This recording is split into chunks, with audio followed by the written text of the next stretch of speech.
Good morning, New Canaan High School. I'm Emily Fox. And I'm Sibilia, coming to you live from the NCTV studio. We've been back a few weeks now, so we hope you're settling into school nicely. It's almost the end of September, and yesterday was, in fact, the first day of fall, the 21st night of September. Things are starting to get busy, but we will get to that shortly. Before all that, please rise for the Pledge of Allegiance. I pledge allegiance to the flag of the United States of America and to the republic for which it stands, one nation, under God, indivisible, with liberty and justice for all. First off, the club fair is back. This is super exciting since we haven't had an in-person club fair in 3 years, back when the seniors were freshmen. This will be all happening next Friday the 30th, so here's how the club fair works. Clubs set up displays in the cafeteria for everyone to see what their club is about. There are about 40 different clubs, so the cafeteria will be rocking. It will be a regular school day that Friday without adjusted schedules. Freshmen will visit the club fair for the first half of the block during period 8. Sophomores and new students will go to the second half of period 8. Sorry to say, juniors and seniors, you can't attend. But make sure to go check it out as we have many new and upcoming clubs. To see what kind of clubs NCHS offers, visit the NCHS website and click on the co-curricular activities. One club you'll definitely see there is Charity Link, who's kicking off another year of fun events and fundraising. In fact, they're having their first bake sale this of the year today during all lunch blocks in the cafeteria. All proceeds will go to the Canine Companions, which aims to provide people with disability service dogs free of charge. If you want to become a member of Charity Link, meetings are Tuesdays in room 223. Feel free to stop by. The Summer Art Show has opened several pieces of artwork created over the summer by NCHS students and faculty. All types of media can be found on display in the main lobby, including photography, drawing, painting, digital media, architectural renderings, ceramics, and more.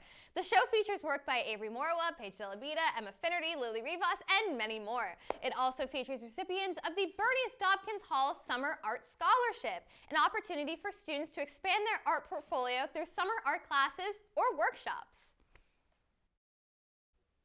Artists Stand Together Against Racism STAR is a nonprofit organization that is partnering with the Glass House for a showcase called Looking Through Your Glass. NCHS has been invited to create and submit art that reflects how social justice impacts our lives while looking through your own glass. This showcase allows students to learn from several social justice artists and, more importantly, teaches students to share and learn about each other through their art. Each art submission must include a statement about what the art means to them and any insights about it. The showcase will be held in the upstairs gallery of the New Canaan Museum and Historical Society on October 15th, with art staying up until October 29th for public viewing. Artwork can be anything from simple drawings to TikTok-style videos. For more information on registration and guidelines, check out their website, star.cdu.org. Seniors, we all know that the college application process is challenging. To help you, the Writing Center is hosting a college essay workshop, which is being held on Zoom. It's on September 27th from 7 to 8:30 p.m. This workshop will give you helpful tips and tricks for writing your college supplemental essays. Certified teachers from the team College Essay Guide will be there to guide you through the process and provide in-depth and grammatical tips for your essays. The course is dedicated to teaching you how to specifically write a Why Us essay. A Zoom link will be provided on the Writing Center website under upcoming events. For more information, please get in touch with Ms. Brown or Mr. Darkin.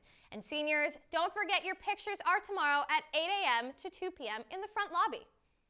Teachers, here's something to get you excited. The Copy Center is back in full force with brand new machines. The old machines just couldn't handle all that volume of work you were giving students, so they had to be replaced with new, better ones. Brian and his team over at the Copy Center have been working very hard to get everything back and running, so please make sure you stop by and thank all of them. The new machines are definitely making teachers' lives easier. Hey Emily, do you remember that acceptance use policy form that we had to fill out on Power School during our last Connections class? You know what? Yes, Sydney, I most certainly do. Well, everyone should have filled out the form by now.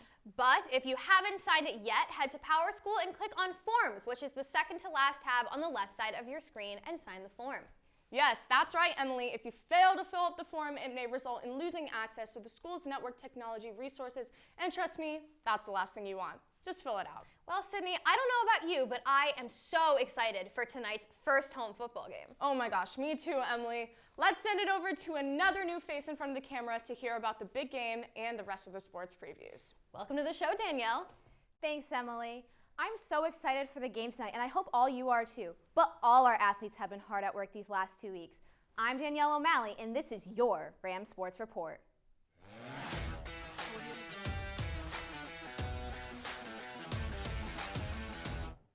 It's finally that time again. Football is off to a strong start with 2 big road wins against Xavier and Brian McMahon. Despite banged-up seniors Max Alert and Ty Groff, the team has been dominating. Senior running back Hunter Telesco and sophomore quarterback Alex Russi have been keeping the team on a roll, with Telesco having 5 touchdowns in just 2 games. Tonight's Bomb Squad better show their spirit as we host the first home game of the season against Fairfield Prep in your best blackout outfits. But remember Mr. Egan's email, and let's be good sports and show some positive behavior. Kickoff is at 7, so I'd better see you there. Girls cross country looks to build upon a strong 11-4 record from last season, finishing 3rd in the FCIAC East Division. They are led by coach Jeffrey Brenson, who is entering his 7th year at New Canaan. Here's what he has to say about his young stars. We actually have probably one of the best freshman classes we've had in a while. And Eliana Savelli, she was actually the state champ last year, the middle school state champ in the 1600 and the 800.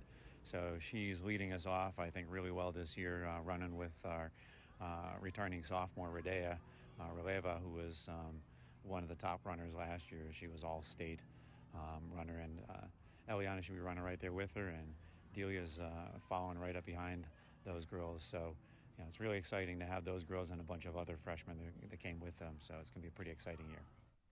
He is joined by senior captains Skylar Bennett, Sophia Madrazo, and Abby Homestead. The girls have a strong group of underclassmen runners, including last year's stars, sophomores Radea Releva, Charlotte Moore, and junior Elizabeth McLaughlin. Coach Brenson expressed his excitement for this season with even more talented runners like freshman Eliana Savelli and Delia Bacall.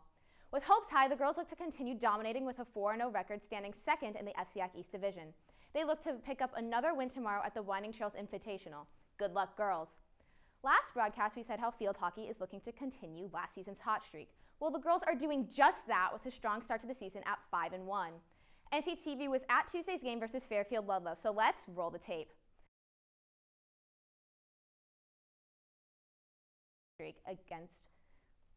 And ready to continue their 2-game winning streak against Fairfield Ludlow. The Rams start with captain Shauna Ferraro, who slides between 2 defenders and feeds it to Izzy Shu, who buries it for a 1-0 lead. Let's take a look at the goal from Shu, as she dekes around one defender and fires past the Falcons goalie. Minutes later, with the Rams still up 1-0, the Falcons get it on a breakaway, but sophomore goalie Ellie Rosen makes a clutch save to keep the Rams up 1. Following the save, the Rams are back on the attack again with Polly Parsons, another Rams captain, who puts one in. From there, the Rams dominated the Falcons. Some notable players were captain Shauna Ferraro, who had 2 goals and an assist, junior Izzy Shu, who had a goal and an assist, and 2 junior defenders, Izzy Apel and Jane Holland, who held down the fort and kept a 0 on the board. The Rams finished with an 8-0 win.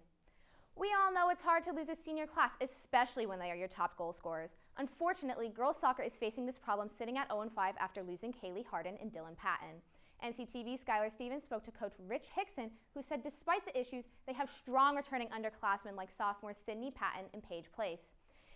Senior captains Catherine Byrne, Maddie Donaldson, Ellie Galois, and Kennedy Cruiser hope to come back today at Stanford, so good luck, girls. Next up, girls swim and dive looks to build upon last season's impressive record of 7-2, while coming in 5th for FCIACs and 3rd at States. But Coach Catherine Munson and senior captains Kelsey Haley, Megan Brunner, Caitlin Maggio, and Natalie Penman have been training very hard to make sure they get that FCIAC title this season. That will prove to be tough after last year's captains Lily Codd, Skylar Mascarenas, Ella Olafson, and Olivia Quinn all graduated. But with strong underclassmen swimmers, Lily Dunn, Samantha Haley, and Talia Shearer, the season is so far looking very promising. After losing to Wilton on Wednesday, the girls sit at 2-1, but don't worry, they are looking to bounce back at their next match September 28th versus Brian McMahon, so make sure to show the girls some love. That's all for the fall sports previews and for me, but before I go, it's time to announce our first fall 2022 Ram of the Week. Congratulations to senior football co-captain Ty Groff. With a broken wrist, Ty still managed to get on the field and kick a 48-yard field goal in the Rams' win over Xavier, breaking a 32-year-old school record. The previous record was a 47-yarder held since 1990 by Bob Wardenin. If you want to nominate next broadcast's Ram of the Week, make sure to email us at nctv78@gmail.com. Back to you, Emily. Congratulations to all of our athletes for your hard work so far this season. But unfortunately, you guys will not be treated well by the weather this week. Let's toss it over to, you guessed it, a new face in front of the camera, Andrew Mank, to let us know what we're getting into. Andrew? Thanks, Emily. Now that we're moving into fall, it's going to start feeling like it. Hi, I'm Andrew Mank, and I'm here with your weather report. This morning, we had low temps, mostly sunny skies, at a high of 61 and a low of 45. You better bundle up tonight for the football game because it's supposed to be chilly. Also, don't forget the theme for this game is blackout, so come in all black. Tomorrow is going to be a high of 64 and a low of 44, a little better than today, and mostly sunny, but with some clouds in the sky, so don't expect too much from the sun. Sunday is going to be warmer with a high of 70 and a low of 50, but watch out for the afternoon for some PM showers, so make sure to wear a rain jacket and rain boots so you don't get your feet wet. Monday is going to be partly cloudy with a high of 71 and a low of 54, the hottest day yet. Summer will make a one-day comeback on Monday. Well, sadly, that's all from me. Back to you, Emily. Thanks, Andrew. But before we go, we'd like to wish a very happy birthday to Megan Kelly. Don't forget to follow us on Instagram and Twitter at NCTV78 and subscribe to our YouTube channel, also at NCTV78. We leave you now with NCTV's Charlie Place quizzing NCHS staff about what they think our slang means. Thanks. That's all from us, NCHS. Have a great weekend, NCHS. Good morning, New Canaan High School. My name is Charlie Place, and today I'm going to be asking some of our teachers to define some arguably outdated slang. Do you mind telling me your name and what you teach? Sure, I'm Profe Aldrich. I teach Spanish. My name is Mr. Maselli. I teach geophysical science and physics here at New Canaan High School. I'm Christine Goldhawk, and I teach civics, AP Comparative Government, and American Law. My name is Leo Fix, and I teach orchestra and music tech. And what were some of the slang terms you used when you were in high school? Some of the slang words. All right, let's go with all that in a bag of chips, right? That was a good one. How about some awesome sauce? Alrighty then. I think that's about it. All right. Well, I'm old enough to have used the word groovy. You know, I didn't use a ton of slang, but there is one I used all the time, and it was veg. I'm gonna veg out. All right, cool. You know what that means? Yeah, I know what that means. What does it mean? Just means to like relax. That's it. Have a good time. Yep. Yeah. I used to very sarcastically try and use my parents' slang against them because I was an obnoxious teenager. And so some of their slang was like neato, and I'd be like, oh, that's so neato. And of course, roll my eyes while doing it. Probably the peace movement. So cool, hip, groovy, those kinds of things. Now, since you're a language teacher, I'm going to ask you, what are some slang terms that are used by people who speak Spanish? It depends on what Spanish-speaking country you're in. Typically, there are a lot. But in Argentina, which is the slang that I use, you've got things like que copado, which is like really cool, or me re gusta, like I really like it. The re is the part that's like makes it like super cool in slang. Or te fuiste, like you, or te pasaste, like you went overboard. So just for some of the slang terms that kids are using now in New Canaan High School, do you think you could define the word bussin'? Bussin'? Not at all. Just take a guess, please. Humor me. Bussin'. Well, I'm thinking again about riding a bus, but I don't know what other context there would be. Okay, thank you. And could you think of a way to use it in a sentence? Students are bussin' on their way home. Like that's cool? Like that's bussin'? I think it's, I don't know. Wow, what he did was so bussin'. I have no idea. Bussin'. Like I'm gonna take some people and throw them in a bus and we're gonna go somewhere. We're bussing around town. And could you define and use in a sentence the term sus? And that's like something that's like over the top. Oh, sus. That would be suspicious. Am I right? Okay, can you use it in a sentence, please? That student is acting very sus in the back of my classroom.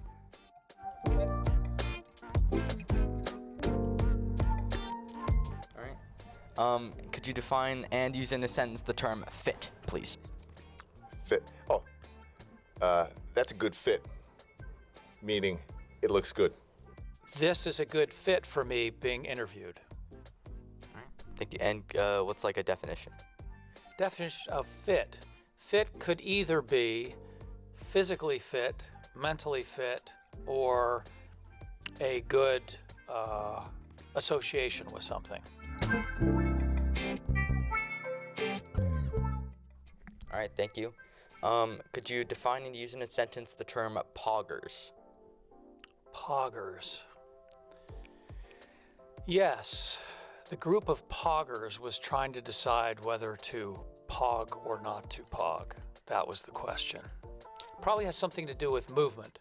There was, a while ago, milk caps that were called pogs. So I would think a pogger is someone who collects or flips milk caps. Okay, thank you. And it's probably the most creative response we've gotten so far. I like to try and be creative. And again, do you think you could use it in a sentence? I walked over and saw a group of poggers flipping milk caps. I don't know. I'm going to guess that poggers means something to do with pogo sticks. Could you use it in a sentence, please? These poggers are bouncing around on their pogo sticks.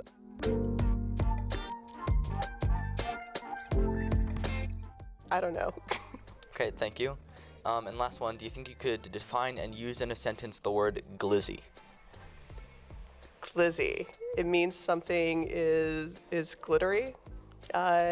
So there are lots of glizzy things in the makerspace. I feel like this is set out to embarrass me. I have no idea what glizzy is. None. Can you take another guess, please? Just. That's very glizzy on them. And I have no idea what that means.